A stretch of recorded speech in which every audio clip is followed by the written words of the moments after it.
This pattern is from the New Stitch Dictionary.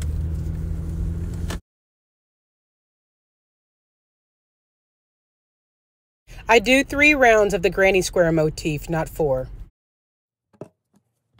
I use a sugar and cream cotton yarn, weight 4.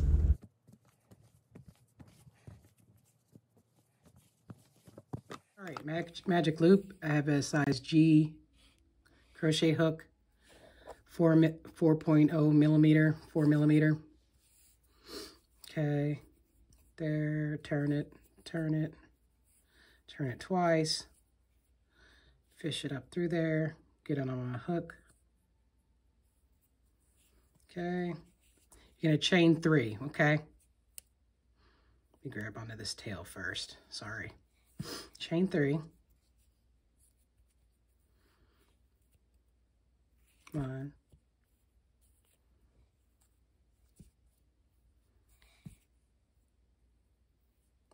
2, 3. Okay. Grab this tail, and you're going to do 15 double crochets. It's a total of 16 once you count the chain 3. So do 15 in the center here. Let me go ahead and start pulling on this so it collapses a little. All right.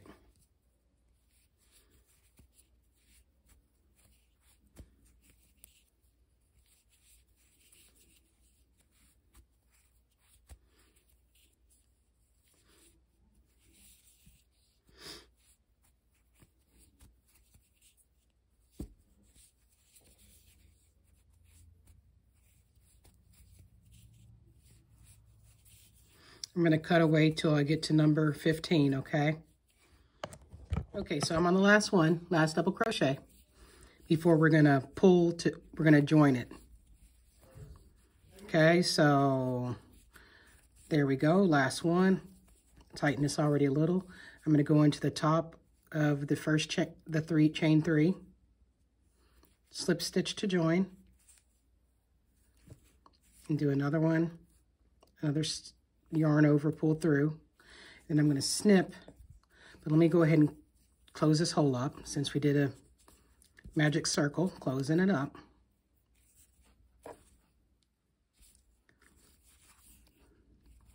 All right, close it up.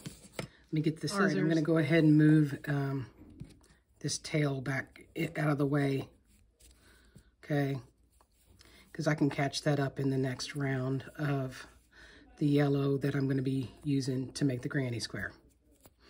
Okay, there's that. Now let's get our yellow, have it right here. Because I like the method by Katie Jones, I'm going to do a slip knot and go ahead and get it on the hook. Sorry, it's cold down here. I'm moving slowly. All right, and then I'm going to insert it per the pattern, the motif, into exactly where we left off.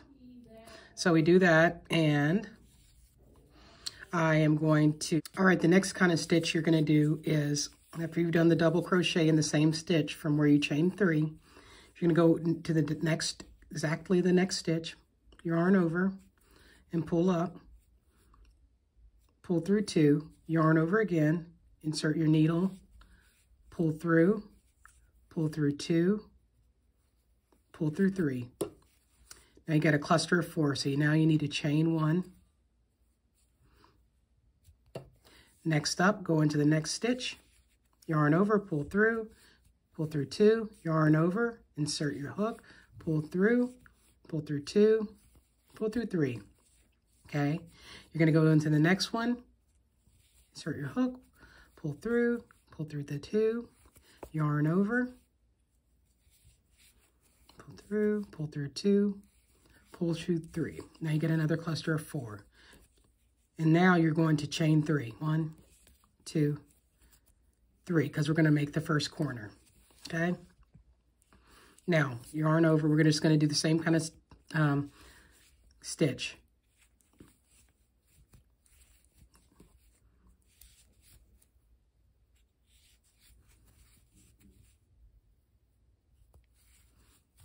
Okay, see that? Go to the next one. No No chain until you only chain one after you've got 2 clusters side by side.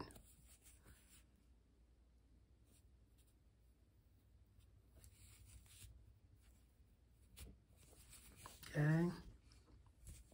See that? So I got 4, 2 clusters, chain 1. Gonna do another 4 and then we'll do the corner.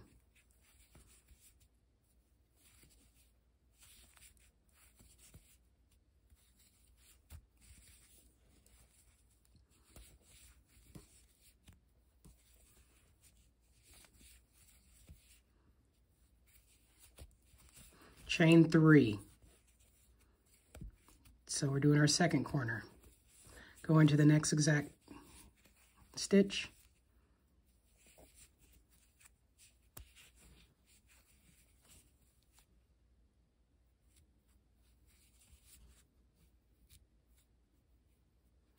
Getting caught there. Okay.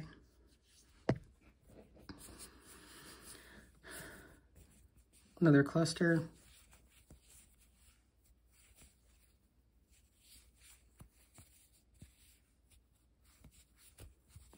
Chain 1.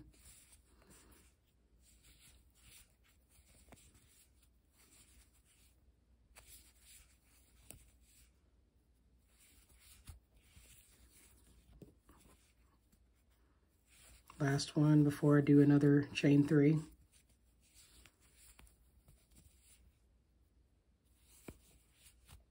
Chain 3.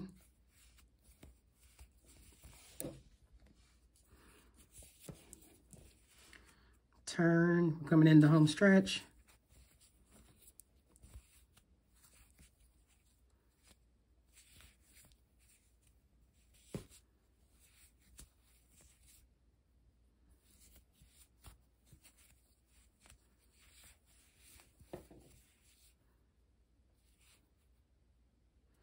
See this yarn splitting.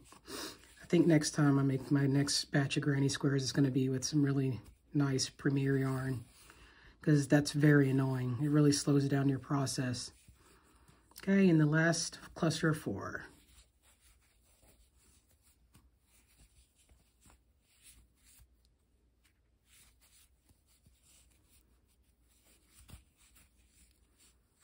Then into that tight part where we joined the previous round. Kind of push it through there. Oopsies. Okay, pull. Okay, pull through 2, and now pull through the 3. And now your last chain 3 before you slip stitch to join. 2, 3. Oops. 3. Okay. Okay, join at the top of the hook. Top of the stitch of the chain 3. Okay. And then what I like to do to make it neater is I like to travel across and then like 1 and then bind off, but not bind off, but pull through and cut it. Okay, there we go. All right.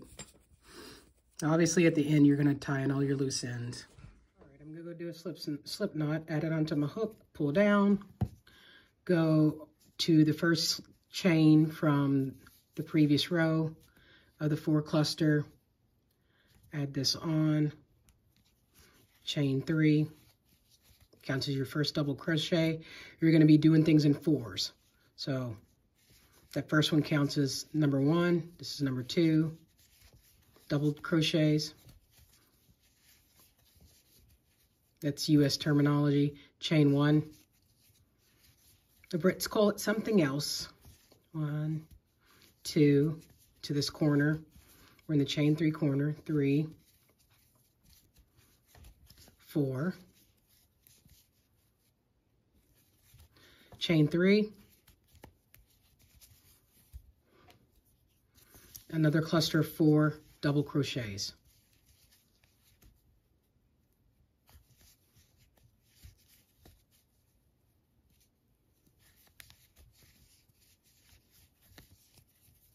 Oh, I think they call them triple in Britain. These are triples. But honestly, I don't remember right now because it's so late. or UK rather, United Kingdom. So chain 1 after you do the 4, chain 3, 4, go into that chain 1 in the middle of the cluster of 4s, even though they're not technically 4s. That's what they look like. Do another chain, do 4 double crochets.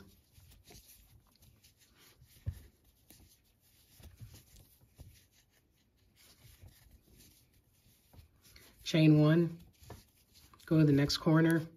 Let me get this to unravel properly.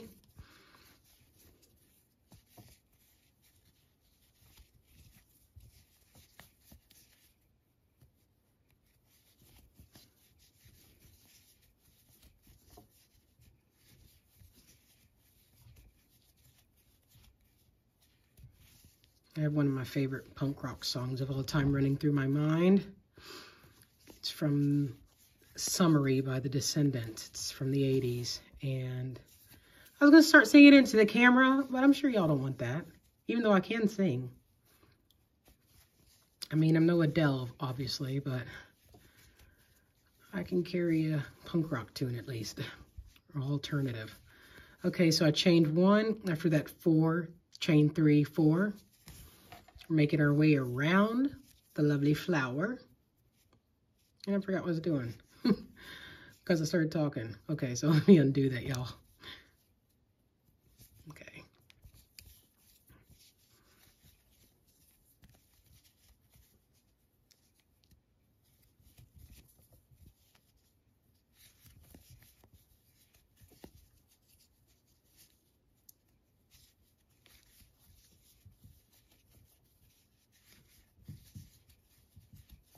Chain 1, going into the corner, so it's 4, 3, 4, so 4 double crochets, 3 chain, 4.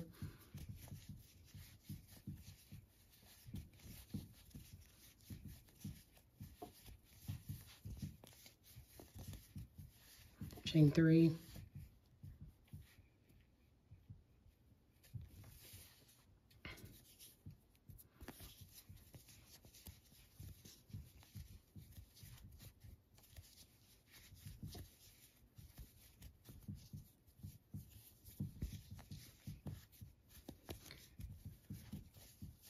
I'm not in a comfortable position while I'm doing this while filming, so I'm working slower than I normally would be, but got to do it right.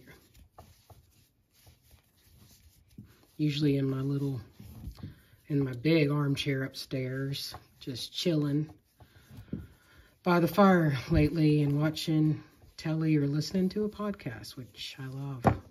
All right, those are chain 1, so that's the last 4, and then we're coming into the home stretch, as we say in Kentucky. Horses are coming around the bend and into home stretch. Whoa! Okay. Had to pause for y'all. The camera just flew backwards.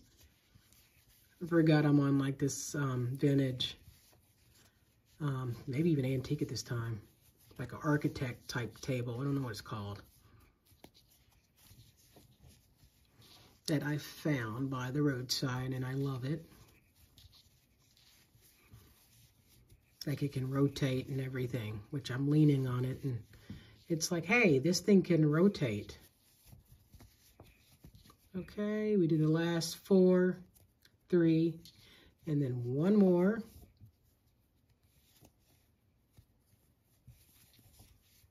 It's getting caught on the thread from, and then slip stitch in the top of the chain 3, first double chain 3 to join. And you can just, if you want, you can travel across and so that it doesn't end right there. You know, you can hide it easily. Now I'm gonna snip it. I'm gonna go ahead and pull that loose end to the back. There we go. Okay, there we go. Now, just make 24 more of those for this top. If you're doing a small medium. If you're doing a large, extra large, well, large, I would say that you need to make, add on, let's see, 2, you need to add another 4, extra large, another 4, because it's going to go on the sides. Actually, this is for a small, it'll fit 34, 36 A cups. So it's 1, 2, 3, 4, 5, 6, 7, 8, 9, 10. 10 for front, 10 for back, and then 4 along each left and right. It's basically just gonna, let me pull it up. Yeah, but you'll see that in the video shortly. And I haven't tied in all the loose ends and lined it yet. But, so it just basically goes on like that. And then let me turn this. And then you seam it together on the side with an invisible stitch, or you can crochet stitch it. I'm going to invisible seam it because I've invisible seamed the rest of it. That's just how this one's going to go. Now I have the right sides together, which means that the good side that is going to be worn on the outside is together, and we're going to seam, invisible seam the side together with some black. Use whatever color you want. And then let me find my, and you just need a weaving or darning needle. Okay, it's weaving needle because it's curved, but darning needle is just fine as well if you just have a straight one. So I'm going to get a little bit of yarn on my hook, not my needle.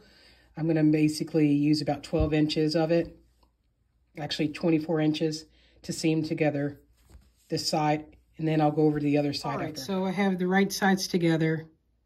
I'm going to go ahead and insert my hook into the corner, very corner piece, in the top stitch, okay? Because it's like 2 when you do, and then I'm going to go into the corner of the opposite, pull through, and then what I'm going to do is kind of make it flat, and then go into the next stitch, the top only of the exact next stitch, and then the same for the opposite side. Pull through. Zoom in if I can. And so we're just going to go back and forth. I'm going to go in the top stitch here, and then the top stitch over here of the next one in the row. So this is the third one or second one, if you don't count the corner. Move these raw edges across. Same thing, I'm going to go back the other way. The top only, invisible seaming. Uh-oh, it's got caught on a nail. Okay. Okay. And then I go into the next one, right beside, next. Next one, right beside it, over. Just be sure not to go through the, both of the stitches, just the top one. Back loop maybe. Front loop only, not back loop only. We're into the crochet terminology. Okay. And see how that's seaming? Once I pull it more, it's just going to be invisible, okay? Now you can put it together by doing a single crochet, that method, but I don't want it to be bulky in the front, so I don't want that to show a big ridge, which I can show you that in another piece that I made. I did that with a handbag. But I'm just going to be doing this, and I'll show you what it looks like at the end. I got the first side seamed in. You can't even tell, can you? It's coming right through there. Just have to tie off everything. Now to do the other side, it took me like 3 minutes, y'all. Truly, honestly. And this top will basically be done. I'm going to line it with some, I have an old t-shirt that I can use that I never wore. It's black. Just going to add some liner. I don't know if I'm going to use stitch glue or if I'm going to machine sew it. I think I'm just going to stitch glue it in because it's supposed to be a no-sew situation, really. Although you have to seam the sides. But yeah, I'll let you know how it looks at the end.